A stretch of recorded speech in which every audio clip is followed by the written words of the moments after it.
Welcome, welcome. We're going to give everybody a couple minutes here. I know it's 2-3 minutes early, it looks like. We'll allow people to get in and settled.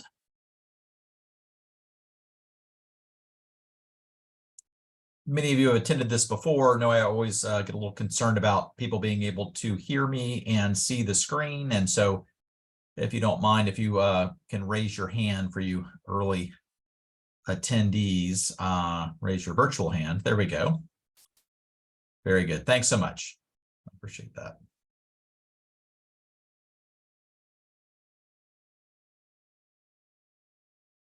Always the most anxious question of the whole webinar. So not so good if they can't see the screen or hear you. So welcome, welcome.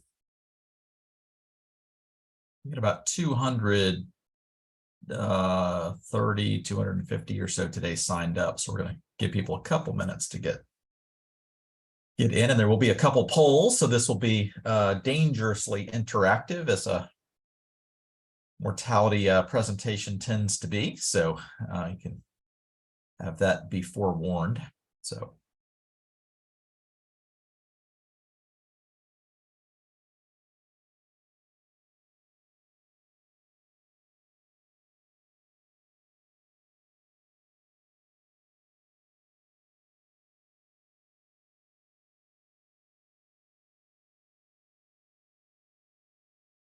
oh, good. A question just came in about sort of why are people raising their hands? So that's a good question. So anybody that's attended these webinars before know that I typically will ask, given past scarring of doing these webinars, as many of you have done as well, in particular during COVID, is that I was asked if people can hear me and see the screen. So I just asked them to raise their hands to do that. So you are in good shape. Everybody at least raise their hands. So at least those that raise their hands can hear me and see the screen. So that's good.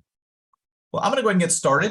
Did this session on Tuesday, was able to finish on time, but did not have as much time as I had hoped for questions. So with that, I'm going to go ahead and get started too. A couple of housekeeping notes. As many of you know, this is being recorded. And so we will, I will select the best video either Tuesday or today. I think it'll be today because I made some updates given some of the questions on Tuesday. And then that will be saved to the Charitable Solutions Resources webinar folder. All of the past webinars are free. We're experiencing a couple milestone events, both for the firm and webinars. So you can see our handy dandy graphic in the top of your screen. So by some miracle, we just celebrated our 20th anniversary. So I started the firm January 15th, 2003, and we crossed that date this year. So had a little new logo done, but also this is our 30th monthly webinar. Again, all have been free. Started those in May or June of 2020. And so having a lot of questions and still wanting to get education during COVID. So we thought this would be sort of a good thing to do. And it's sort of a video blog of things that we're thinking about, hearing about, working on, that we can sort of make hopefully as timely as possible. So this is one, and I'm very excited about this topic. You guys are probably all wondering why, but so I'm an actuary, at least by academic background. And so talking about these things relative to plain giving, I've always had a strange, geeky, nerdy interest in. And you all have to know the joke, I'm sure, and that is, how can you tell an extroverted actuary from an introverted actuary? So the extroverted actuary will look at your shoes when he talks to you. So that's actually pretty accurate. The good news about that is I think we got a couple CPAs on the webinar today. Sometimes for some CPAs, you could swap out actuary, put in CPA, put in engineer. So a lot of professions, that joke will probably be a potential fit with, generally, not on people on the call, but generally. But so I've been always very interested in sort of understanding assumptions that go into models, building models, and so on. So what I will guarantee you today is 100% of you, not 90, not 92, 100% of you after this webinar will say, I had no idea how strange and how different these tables are used, are constructed, and the implications, which obviously is the key point here. So I call it the Methuselah effect, hard to say, longevity's impact on plan giving. So many of you know I will spend less than 5 minutes on this, I promise, but a brief overview on the firm and some of our more recent activity and services. Since January 15th, 2003, 20 years ago plus now, our mission as a firm has been to help make charitable gifts happen that otherwise wouldn't, period. And we've always done that through risk management and through aggregation and structure. And so quickly, non-cash, that's probably half of what the firm does. And by the way, the firm is about 28 people now. We have 7 attorneys in addition to myself, and about half of our activity is in the non-cash area. We do a very small amount of direct consulting. We like doing it. It just doesn't come up that much on an hourly basis, helping charities receive complex gifts, in particular during life or estate or life income gifts as well. But I would say 90%, if not a touch more, are where charities will come across a situation, which we always say a good donor with a good asset wanting to do good things, that for whatever reason don't meet the criteria, capacity, risk tolerance, gift acceptance, whatever, timing of the charity, and otherwise they're going to say no. And so we say, do not say no. And so that's where I created also January 15th, 2003, a national donor advised fund that does nothing but take in illiquid or complex gifts, no marketable securities at all, no cash. And so then we, as an independent public charity, are able to do the due diligence, receive the gift, do all the compliance. I call that the sausage making component, everything that needs to be done on that particular asset.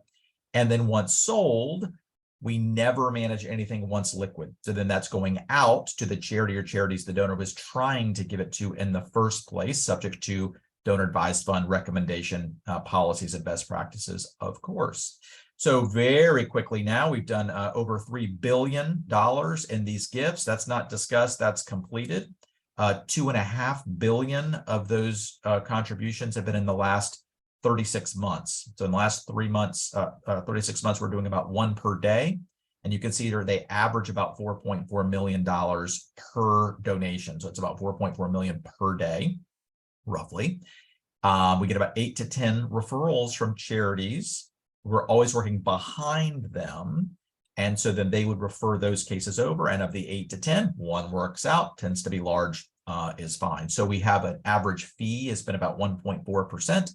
Half of that is used for unrestricted board grant making and operating reserve, and half for sort of all expenses, internal, external, and so on. So anyway, that's the Decami Foundation. We have Decami Asset Trust.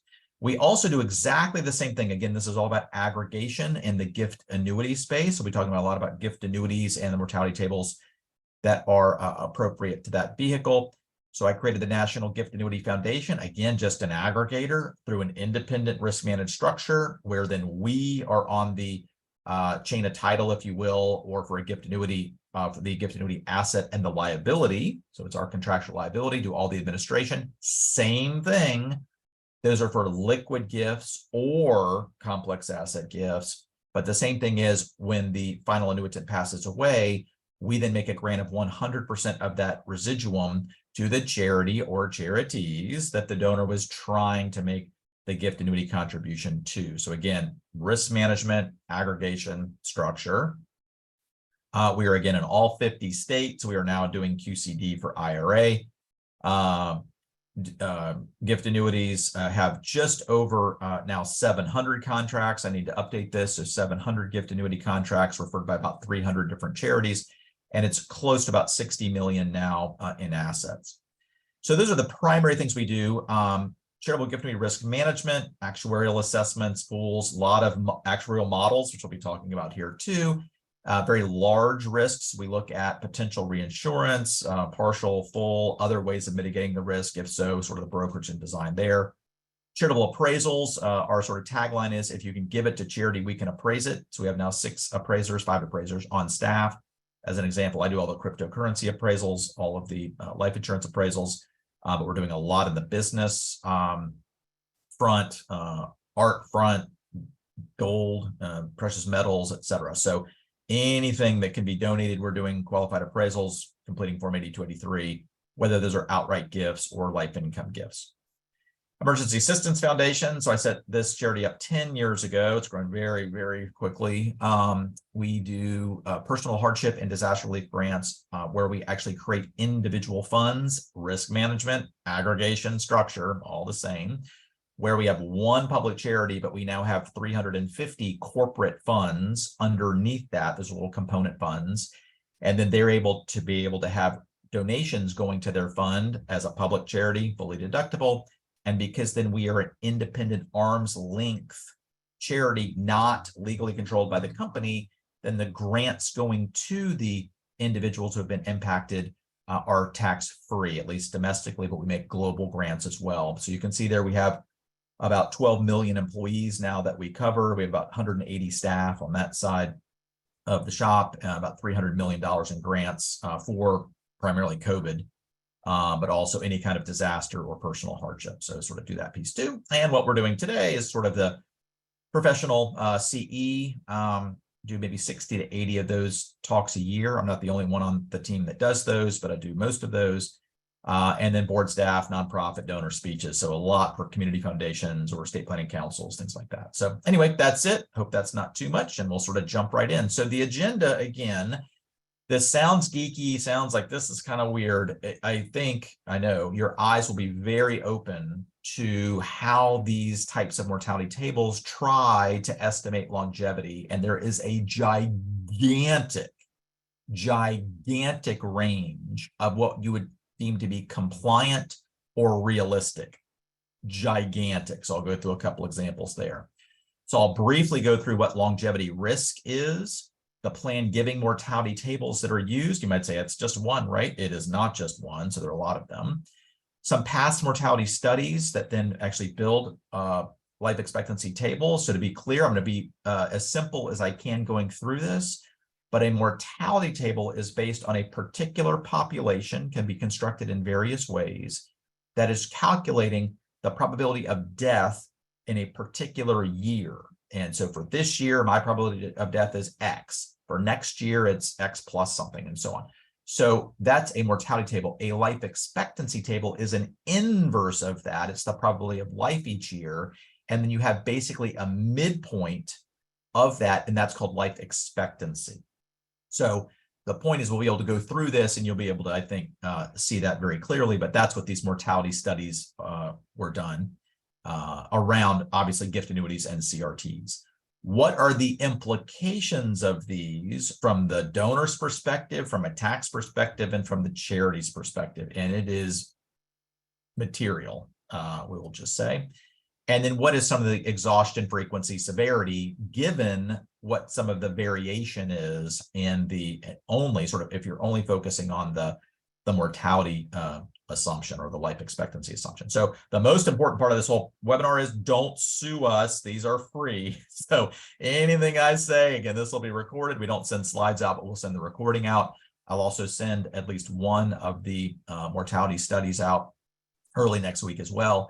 And so again, this is our 30th webinar. All the other ones are right on the website. You can watch over and over, but don't take any advice. So not knowing your situation, talk obviously with independent advisors and counsels. So here we go. Very scary. Let's look at it. So it's the hers and his. So we have the hers. She did the 9% CRAT in 2006. The his 7.7% CGA in 1999. And so they're so smiley because they keep doing stuff. So the joke is, you saw on my little blurb for the invitation here, do a gift annuity, you'll live forever. And development people always laugh about that. They always sort of deem that to be a benefit, kind of, an attribute of gift annuities. The issue and challenge is it's true. They live forever. And so I've always heard this. And after about 10 years being in this business, like, does anybody ever looked at this specific cohort? Because that could be a problem. And so as the development folks are sort of, putting that in the marquee, if you will, you've got the business office and the investment advisors going, now they keep saying that. Is that true? That could be a problem. So you've got some conflicting sort of tectonics around what that means. And so you're going to see that they do live forever and sort of have some data and evidence around that. And then again, what does that mean? So this person's coming. So Grim Reaper, I hate to tell you this. Again, I'm an actuary, academically, never practiced professionally, although I do probably at least a couple days a month on actuarial projects now. But you got to go through a whole lot of math to determine and conclude, which I hate telling you on a recording, that there is a 100% mortality rate in this country. Probably didn't know that. 100%. I don't know about other countries, 100% this country. The key sort of is when, and all these different little populations have very different types of life expectancies. So when we talk about longevity risk, not just longevity, but longevity risk, what does that mean? And that simply means that the donor, or anybody for that matter, has a longer life expectancy than was projected or expected. The other way of saying that is they're just outliving their assumed life expectancy. And so when you look back at 1900 average person, and I'm going to really parse this out because I really want, I hope your head hurts, not a ton, but a little bit at the end of this, because I really want to sort of unlayer the onion here. The average person. Well, what is the average person? Typically, that means unisex. That doesn't say average female. That doesn't say average male. So right out of the gate, and you're going to see this like layer down to like the nth degree here. This is first inning stuff. Right out of the gate, you already say, well, average person, that's unisex. And so now you have very different mortality experience or life expectancies between male and female, as you all know. But right out of the gate here, average person in 1900, 47, 2000, 77, 2020, 79. It is the strangest mathematical concept I have ever seen in my entire life. I'll just tell you now that the experience, that means the actual, not projected, actual experience of mortality improvement from about 1915 to 1920 to today is the most strangely consistent thing, again, I have ever seen. It is 0.8% to 1.2%. The average or median there is perfectly 1% improvement every single year. It's spooky, scary, consistent. You're like, why are you making such a big deal about that? You go back, they were 47 and now it's 79. That's not double, but it's getting there. The point is, you had the Spanish flu, you've got World War I, World War II, economic downturns, which actually impact mortality. You've got the COVID thing, which is not sort of embedded in this yet. All these sort of negative influences are weirdly outweighed by better nutrition, better quality health care, obviously, prescription, and all these kinds of things. It swamps out all the negative stuff by 1% every year. It's like no matter what you throw at it, 1% better than the year before. It's very weird. And so if you look at this from a mathematical standpoint, the band, it's like 1.1, 0.9, 1.2, 8.81. It's just this band that is very strange. So the point in this, as we go through, is we're going to talk about something called an improvement mortality table. So we're going to go on that on the next couple slides here. So what are the applications of these life expectancy tables? Gift annuity taxation.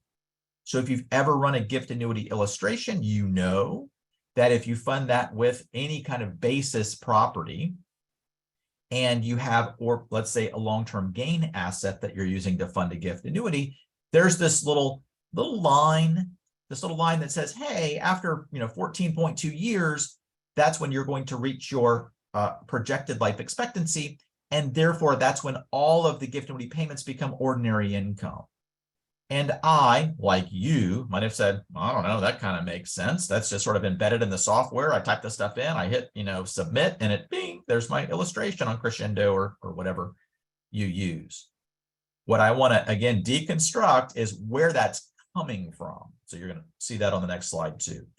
Present value calculations for the charitable deduction purposes sort of said the inverse of that, the present value of the calculation for the life income going to the donor, or in essence, the liability going to the donor. And of course, the difference in that is the charitable income tax deduction. A little teaser here. Little preview, those are different life expectancy tables, quite different. Calculating life income or remainder interest values. So if you're sort of projecting that forward, that's different. FASB liabilities or CGA reserve requirements or state filings, different. Plan giving risk management. Do you take somebody who's 55 or do you take somebody who's 92? Do you take one at 92 with a $2 million gift annuity or not? So you have all of these types of acceptance risk management relative to potential life expectancy. Obviously, you have ACGA maximum rate recommendation. So in terms of the model used for that. Plan gift investment management. If you're the investment manager and you think the person's going to live 6 years, but actually they're going to live 10, that's material. Does that change your fixed income or your bond element? Does that change your asset allocation? So generally speaking, that might have, especially with a CRT where you have an observation of 1 or maybe a joint life, that might have some implications. And then now with all the QCD stuff, which is great, you're talking about retirement plan RMD payment. So now you can say to the donor, hey, what is your required minimum distribution? You can make that as an outright gift to us. And or now under Secure Act 2.0, potentially being able to use up to $50,000 of that per person one time for a gift annuity. The point is they have to know what their RMD requirements are. And how do they know what those RMD payments are? They actually is a separate life expectancy table. So all these things both directly have an impact or implication on plan giving, or they indirectly, tangentially may have an impact as well. So you can sort of see that as we go through. So I kind of like this quote. So Groucho Marx, some of you may know of him, some may not at this point as I'm getting older, but there you go. And so now we're going to talk about plan giving mortality tables. So I talked a bit about that there are a lot of these that are very different, and I'm going to sort of spend a bit of time here.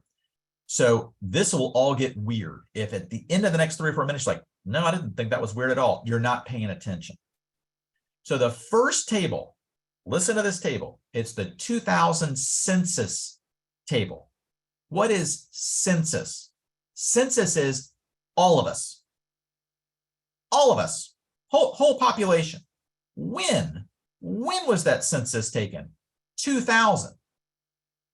Now you should be thinking, Brian, by my math, that's 23 years ago.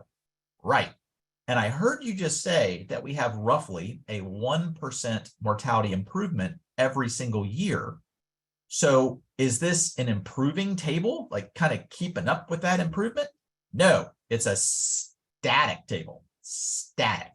That means that if you did any kind of gift for that matter, or you just said, I'd like to know the life expectancy of a 78-year-old, and we'll make up that this was issued in 2000. Can't make this up. It takes a minimum of 10 years for the government to receive, adopt, and then basically promulgate these tables. Can't make that up. Anyway, but let's imagine in 2008, we had a copy of this table, and we said for a 78-year-old, what is the life expectancy? And I'm making this up. Let's say the number is 12 years. And then you said, well, wait a minute, that was like 15 years ago-ish. What would be the life expectancy of this 78-year-old today? It's 12 years. It's static. It never changes. Here's where it gets weird too. Unisex. What does that mean? That means if female, male, doesn't matter. You all know when you go into your plan giving software, it never asks for gender. You should say that's kind of weird. Kind of weird. Never asks for gender. So you have a static unisex table that is 23 years old, and this is required to be compliant to determine the charitable income tax deduction. So right now, if you're female and you're an individual female, you should be thinking right out of the gate, well, that's already off right now, and it's 23 years delayed in any kind of additional improvement. Yes. It's crazy. And we now have a 2010, what's called CM table, census table. And that's still, while it's approved, it's not been formally adopted. So we think that's going to happen this year. So, okay, the moment that it's adopted, it's 12 years old. Actually, 13 years old.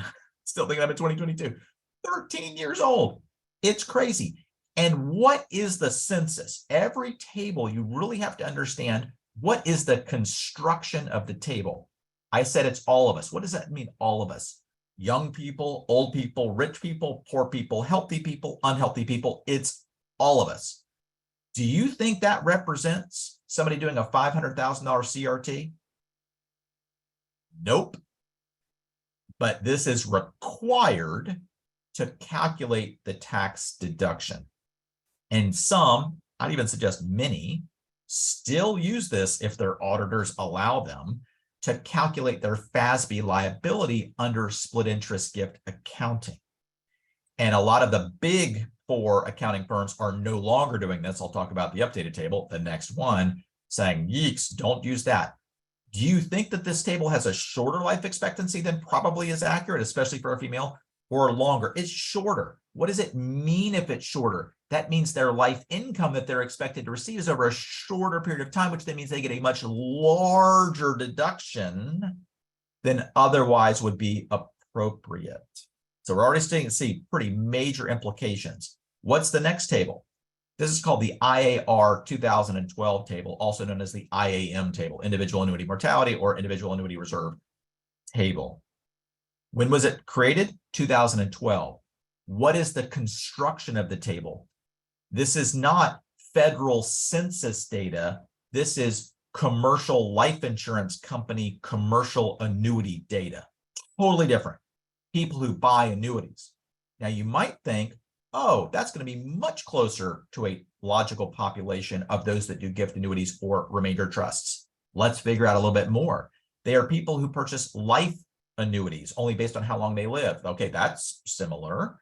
But then there are huge chunks that are deferred annuities, period certain annuities, so they could be very unhealthy, and something called structured settlement annuities. Those annuities are typically based on a settlement from some really bad accident where the person is permanently disabled. Totally different. But it's actual industry data, and this was put out by the National Association of Insurance Commissioners as their table to say, we think this is going to be more accurate for people who are in sort of the annuity ecosystem. So now you'll see something called improving. So improving means it's not static. So if I had that 78-year-old in, we'll say 2014, we'll make up, I'm making up, that the life expectancy is 14 years for that 78-year-old female in 2014. If we did exactly the same 78-year-old female today, it will not be 14 years. Now it'll be like 14.6 years. Little itty bitty incremental improvements every single year based on historical improvements for that population. It's called the G2 table. You guys don't care. But it used to be, this is sort of the replacement of the old Annuity 2000 table. And that was a static table, and then it allowed actuaries, I kid you not, about 12 different alternative choices for what are called improvement tables. So there was scale AA, scale G. You had all these different options to say, for this population, I don't think they're going to have that much improvement. We're going to maybe do a 1/3 or 0.5% improvement every year. And then wait, for this group, super high net worth group, very finite population cohort, we think it might be closer to 1.5%. So you would just choose those different tables. So the IAR table basically just embeds more of a mush of those 14 or 15 improvement tables into one, and it sort of pancakes it and sort of welds it into that, so that now you're using this G2 improvement table. So, and big point here too, unisex, not unisex. Are like, why would you do unisex? There's a big difference between female mortality and male mortality. That probably ought to be part of your little clicker thing. In terms of assumptions, it's gender specific.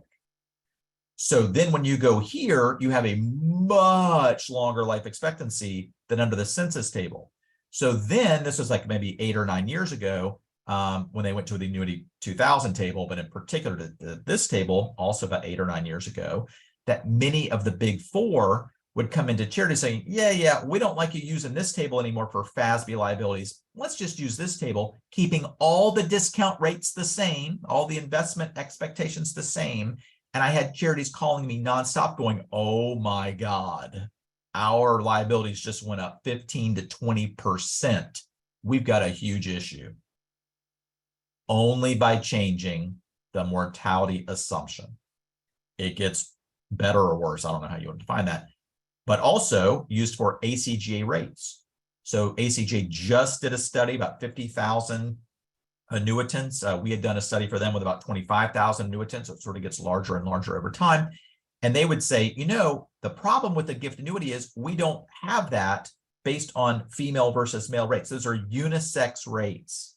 So if you have unisex rates, they suggested a blend of 45% male, 55% female. So this is not gender specific for gift annuities, because gift annuities are not gender specific.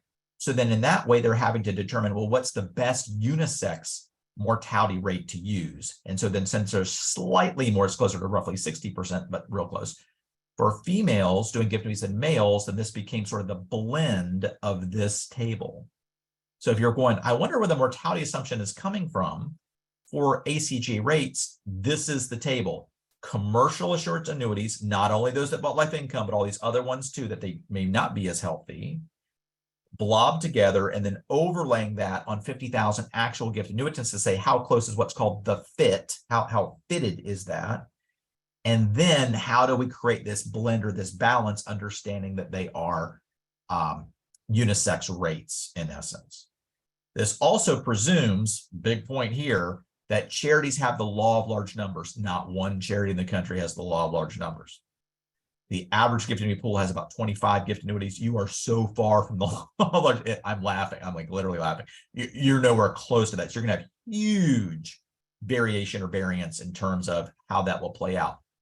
But the ACGA Rates Committee, of which I was very honored to serve on for 8 or 9 years, we have to think about what rates are for the, an SPCA in some rural area or an Ivy League university. I mean, it's just, we don't know the size of the pool. We don't know the result. It's just, so it's a sort of a blanket best you can approach that sort of is a one size fits all. That's the only way you can do it. So I'm just sort of letting you know that's how the ACGA sort of comes up with these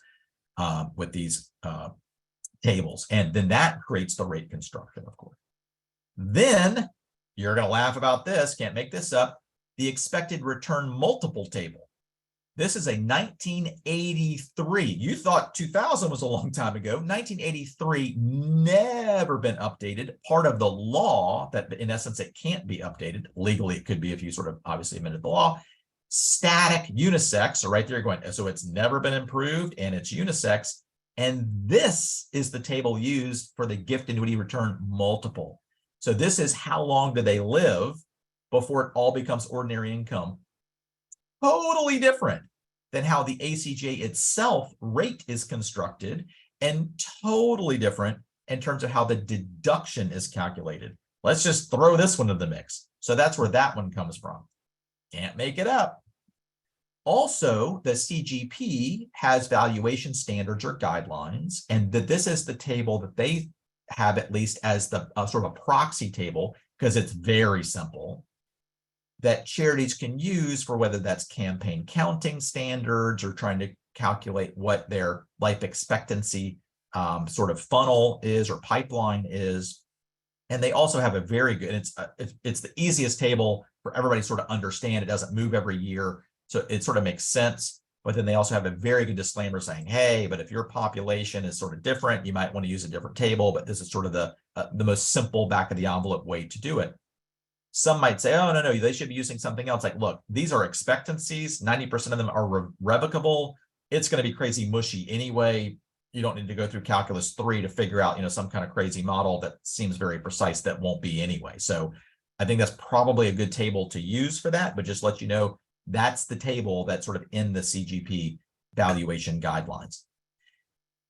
Then you're like, there can't be a then. You see the bullet points. Then we have the uniform life and single life expectancy table. And this is for IRA RMDs.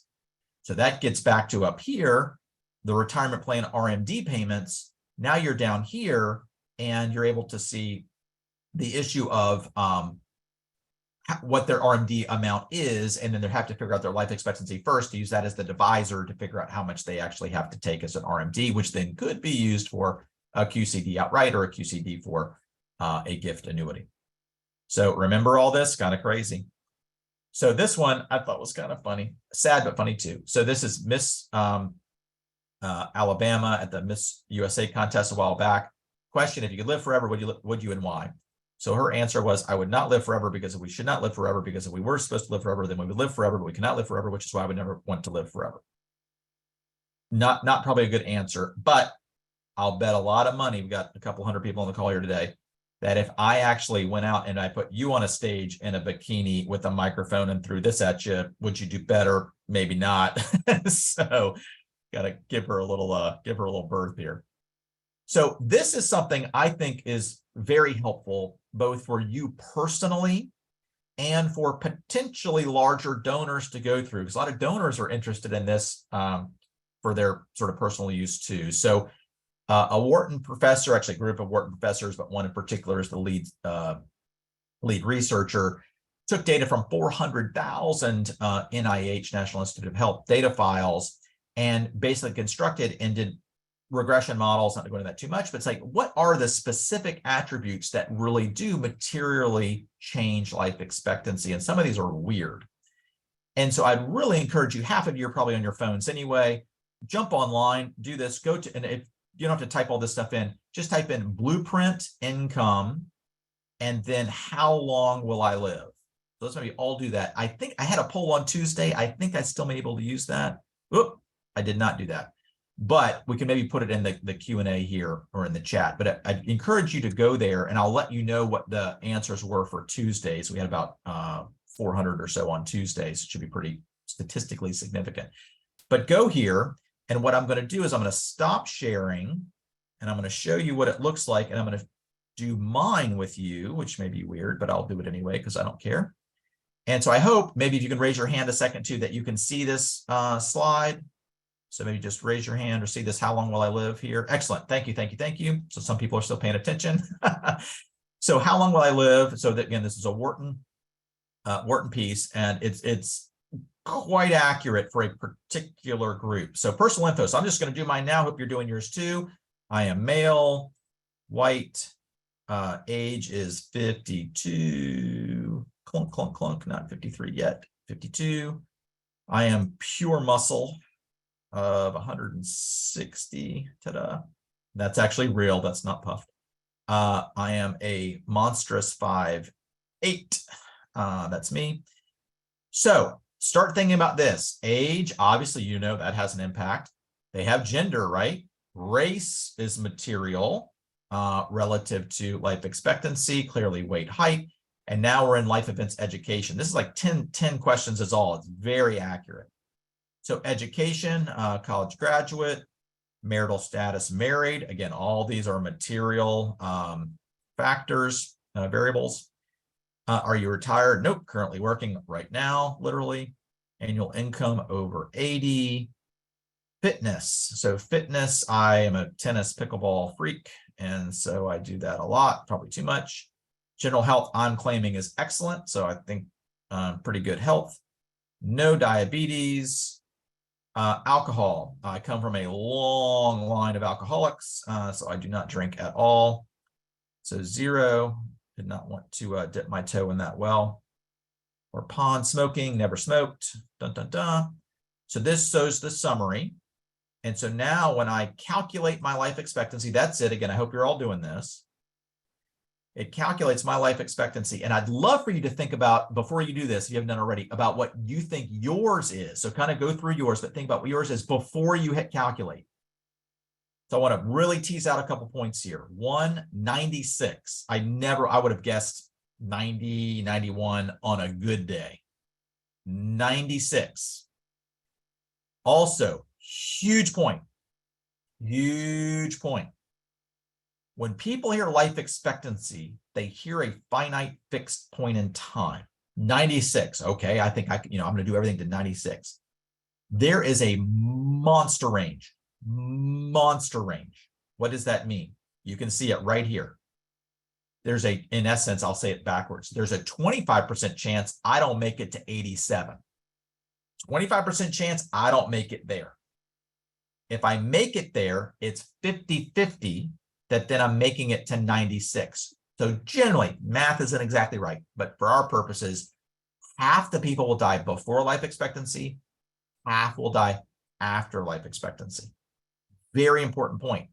But you might be thinking, I don't know, maybe I make it to 92 and maybe to 99. No, this is until 87, 75% chance of making it there, and a 25% chance of making it to 101. That's 14 years difference. If you have a $1.7 million gift annuity on somebody and you've got a 14-year swing, that is massive variance. You're going to be really right or really wrong, even if you had the right life expectancy, which you don't, by the way. Here's where it gets weirder. For me, I don't know about for you, but for me, you can see here, 25% chance of making it to 101. That means, saying another way, there's a 25% chance I'm living more than 101. I think my 2 teenage daughters will probably kill me here in the next 24 months, or I'll kill them. But anyway, I digress. 25%, one in 4, over 101. So whenever I do these gift annuity risk audits, in particular with large faith-based pools, I always hear them every single time. If they have older pool, they'll say, there's just no way we have this many 100 and 102-year-olds. I'm like, A, faith-based within a cohort based on our analysis live longer than even this. So they're not supposed to be sinning as much. They have better lifestyle, outlook, social interaction, and so forth. And I'm like, no, that's what we expect them to live. And they're like, this doesn't make sense. We thought they were going to be dying like at 88, 89. They're living to 100.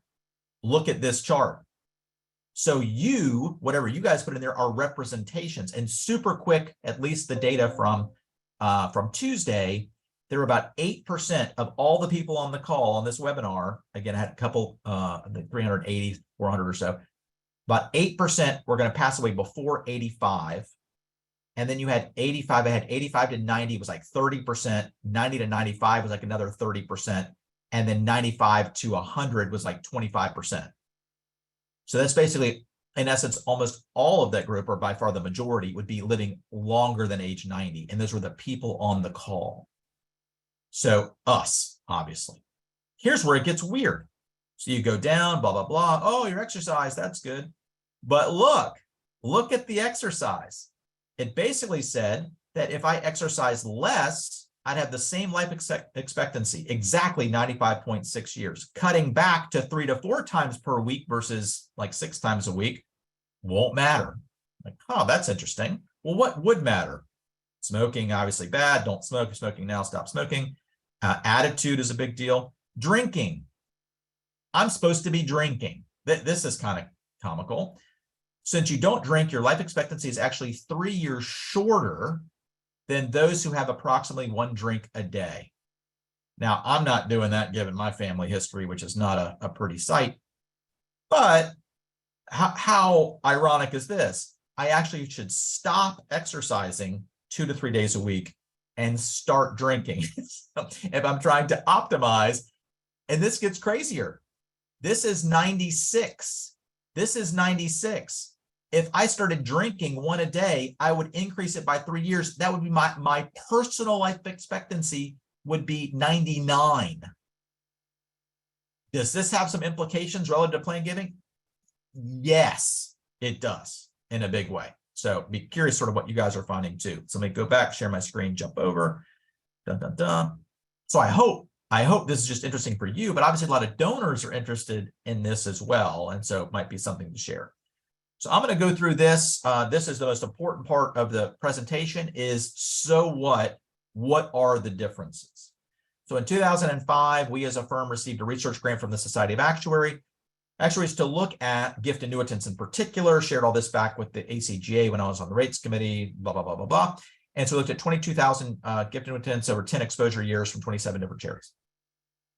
And here's the issue. When you look at the sample case, 78-year-old female is the average gift annuitant, 78-year-old female.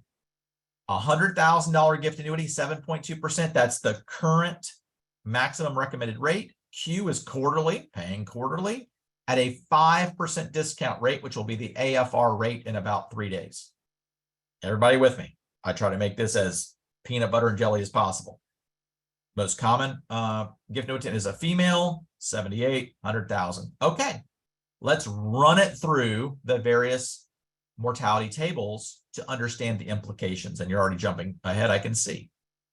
The 2010 CM table. No, wait. It's 2000 still. Can't make that up. 2000 census table. How long is she expected to live? It's unisex static, required for the charitable income tax deduction, 8.5 years.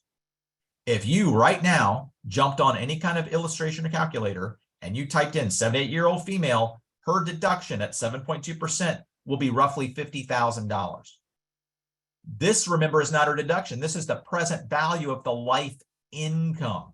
So the difference between the 100,000 she gave and the 50,334 is based on how long is she's going to live at the $7,200 a year payout, payable quarterly, and that difference is $49,600. So roughly $50,000. Everybody with me? You see where I'm going? You'd say, huh, well, I wonder why. It's kind of strange. Why is it that when she funds that gift annuity with cash and has basis, or long-term gain property and has basis, why is it saying that it's 9.6 years before she actually has received all of her basis back, or all of her long-term gain capital back, gain income back, and then it all becomes ordinary income? It's 9.6 years. That's weird, because that's based on the 1983 A table, static, unisex. Never been updated. Is that accurate? Yes, has to be. Have to use that table. Required. Then you have, well, I wonder, maybe she might be willing to fund a $50,000 additional gift annuity under the Secure 2.0 Act. And I wonder what her RMD life expectancy is. Okay, it's 12.6 years. Huh. Well, it was 8.5, 9.6, 12.6. Well, I guess that's reasonable. Unisex. Not static. They try to update that every 2 to 3 years. Then you have the ACGA current blended IAR, 45% male, 55% female blend with scale G as an improvement factor. So this is what the ACGA rates are constructed on, 12.8 years. What if I said it's not unisex, it's a female? So I just want to do exactly the same IAR table, female, same improvement, same everything else, but gender specific, more females than males doing gift annuities. I wonder what it is for females, 14.1 years. Huh. Now I wonder then too, because this model, IAR 2012, is made up of people who buy life income annuities, but also that those that are doing period certain annuities. A lot of annuities, by the way, are involuntary. When you retire from a company that has a pension plan, a defined benefit pension plan, in many cases they'll say, hey, if you retire at 64, you're making a selection right now. Do you want life? Do you want life in 2/3 for your wife or spouse or husband? Do you want life in 50? So you are required to basically go into an annuitization at that point in time. And many of them actually purchase insurance annuities to back those liabilities. It's kind of like reinsurance for gift annuities, but I digress. The point is they have a lot of unhealthy people in here. What do we have? What do we have with gift annuities? What do we have with CRTs? We have, listen very carefully, it can only be based for gift annuities on their life expectancy. You can't do it easily a period certain. I won't talk about commuted annuities now, but 99% of these are how long they're going to live, period. So unhealthy people aren't going to purchase gift annuities, all things being equal. To do a $20,000 or $50,000 gift annuity, or certainly $100,000, you're going to be in the top 1% socioeconomic population, and you are voluntarily, not like a pension plan, voluntarily opting in at a much later age. Age 78 is the average, versus pension plan annuities are between 62 and 65. So we have the wealthiest, healthiest members of our collective herd voluntarily raising their hand saying, yes, I'm willing to give you a bunch of money that I have that other people don't have to only get income back as long as I live. That's called adverse selection. That is a very unique cohort. So when we did this study, the Society of Actuaries has 165, 170 cohort population tables. And my joke is one might be people who ice fish in Wisconsin and chew gum. Always like the little weird tables, little populations. And this group lived longer than any that they've ever seen. Makes total sense. Wealthiest, healthiest members of our herd voluntarily opting in only based on their life. So our table was 14.8 years. You're like, oh, that's not that different. Not that different. 0.7 years is material. That's half a year. So you see where I'm going. If you overlaid it on this mortality table, gender specific, and you said, now what is the present value of life income back? It's almost exactly, run it right now if you want, $75,000. If her life income coming back is $75,000, but up here was 50, she's getting a $50,000 deduction here, $25,000 deduction here. She's getting double the deduction that she's supposed to be receiving if you overlay what I would consider to be, law of large numbers, which you don't have, a realistic life expectancy table for that specific cohort. So that income tax deduction overstated by 100%, liability understated by 50%, even over the 2010 IRS table. This is the 2000 table. And also what we found was very, very interesting was it's something called select and ultimate mortality. I'm not going to spend a ton of time here, but think about this. Select means at the moment that she does this gift annuity, we sort of, through all of our analysis, mathematically found that her mortality for about the first 3 to 5 years was about half the mortality of all of her other peers in her cohort. People are not coming in and doing an immediate gift annuity today when they're unhealthy. They're doing it when they're super healthy. So you have this really low mortality for the first 3 or 4 or 5 years, and then it ends up smoothing back up to where it would be for the overall population. Just that 3 to 5 year difference is pushing out then life expectancy for the whole group. That's called select, meaning at the time a life insurance policy is issued or an annuity is issued, versus ultimate 4 or 5 years later. So we saw a very big impact. In fact, almost all of the impact of the longer life expectancy was that they are freakishly healthy 3 to 4 years after they do a gift annuity. So if you have a whole bunch of new ones that are large, their probability of dying very early is incredibly low, versus later is sort of normalized then with the population. So the next one is CRT mortality. Not going to spend a ton of time on this either, but you'll see it very quickly. It's even more pronounced because these tend to be younger donors. So we did a follow-up study. Renaissance and SunTrust Bank, now Truist, provided us with 5,000 CRTs over also 10 exposure years. We had a ton of years of analysis to look at. And then so let's assume now today, there'd be a 65-year-old female, $100,000, 5.4% CRAT. I just used a 4.4% discount rate because that's actually technically today versus the 5% next month. It's going to be the same. And so again, 2000 IRS table, she's expected to live 16 years. Again, I used female again. So that's skewing this a little bit, to be fair, skewing it a little bit. 16 years, $62,000 present value of liability. So she's getting roughly a $40,000 deduction. You see all the rest of these. Our CGA showed her 26.3 years would have been the life expectancy, but our CRT study showed 27.7, a full year longer.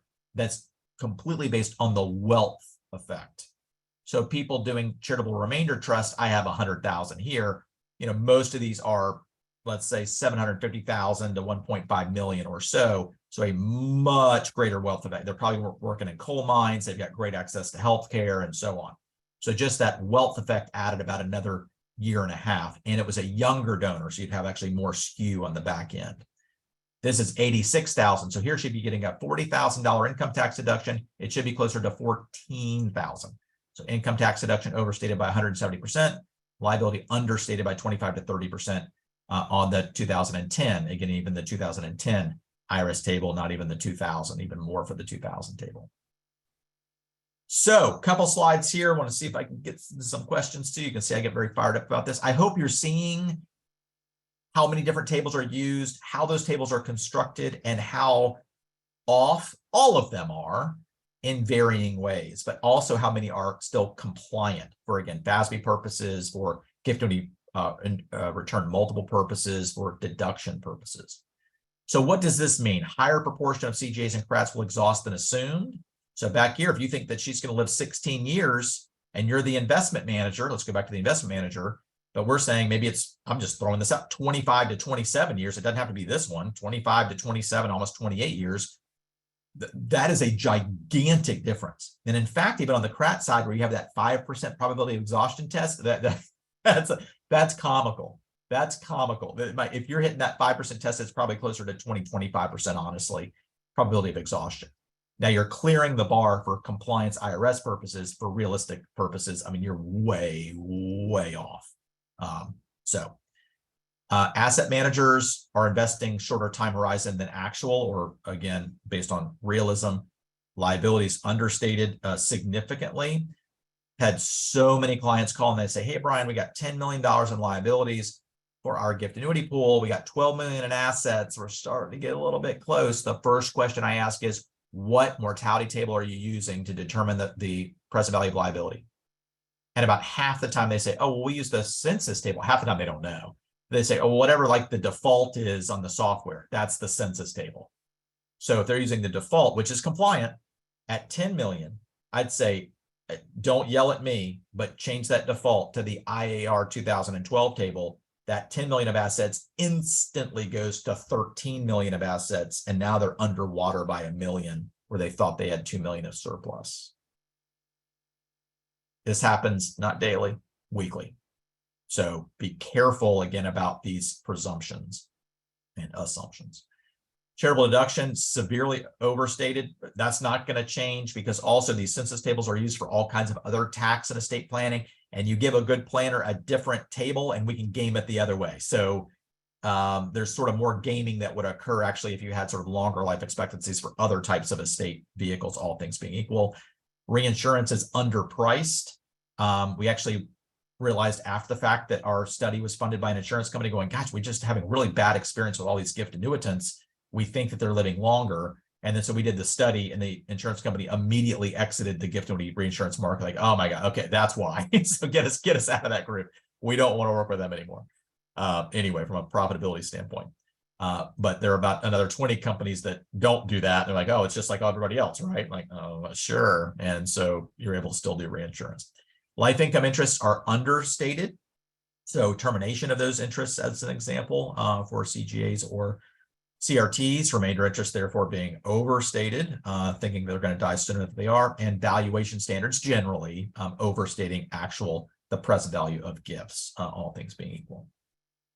So exhaustion frequency and severity. So 1998, 2002, 2006, 2008, bad years to do CRTs or CGAs in particular. All of you know, I hope, unfortunately, it's a painful lesson that we learn in life, is that early losses when you're making fixed payouts or even flat, unfortunately, is bad. So that is called a sequence of return risk.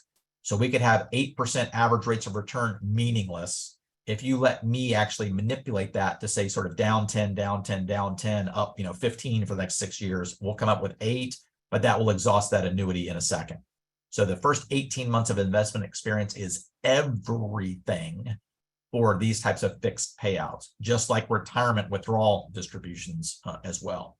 Conversely, to be very fair, if you did a gift annuity or CRT March of 2009 at the low point of the market, my joke is 9 meteors could hit that thing square and you're good.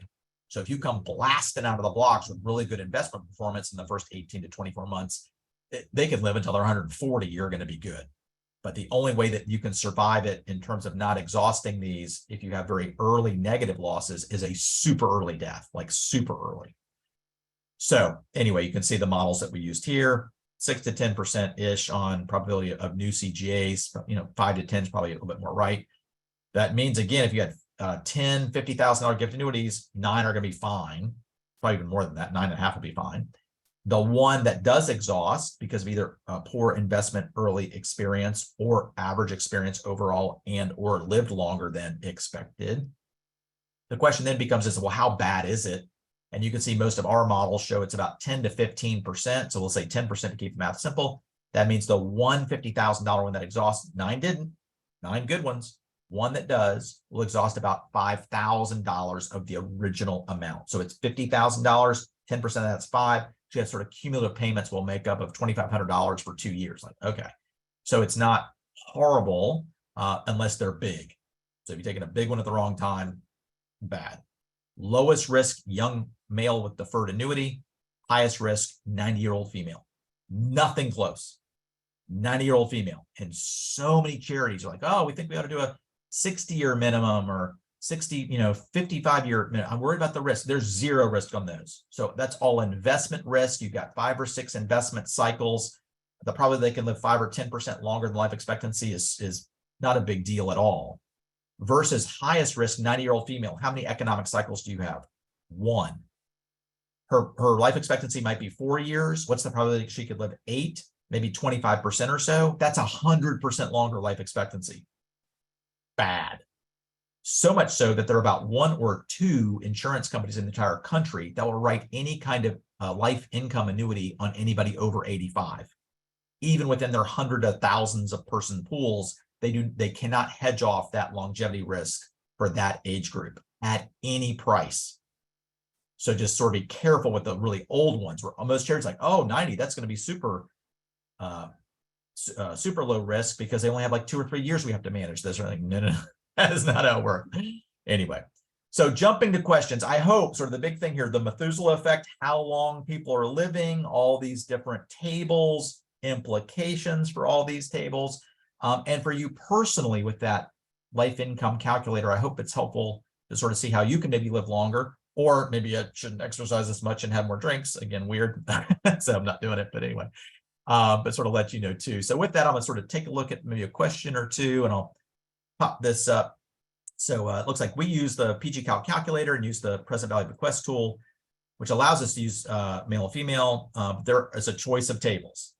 So which are different than doing the gift annuity illustration? So which to use? So what I usually encourage is to use the table that has the longest life expectancy. So probably the one that's more of a published table is going to be that IAR 2012. So I would use at least that.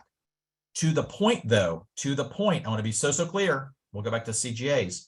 Even if you're using that, you're showing the 14.1 years where at least we're seeing from our data, it's not perfect, but from our data, they're living about another, 10% longer. So 14.8 years. So at least use a longer one. But when you click that box, a lot of the business offices are like, don't click that box because we're going to have a huge jump in liabilities. I love you. Rip the Band-Aid off, click the box. Because if your CFO is not clicking it, the next one's going to have to click it, or you're never going to click it. And then the whole thing goes under and like, oh, this is a big surprise. Well, it's a big surprise because you've been using the wrong assumptions. So jumping back here, good question. Looks like they're making their spouse do the life income or the life expectancy calculator now. Workouts. Good.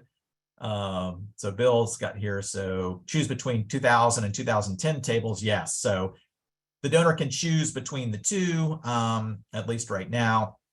And so the question then is sort of from the donor's perspective, obviously choosing one that shows a longer life expectancy, which would be the 2010 census table, still ridiculously short, but longer than the 2000, sort of better for the donor doing it that way.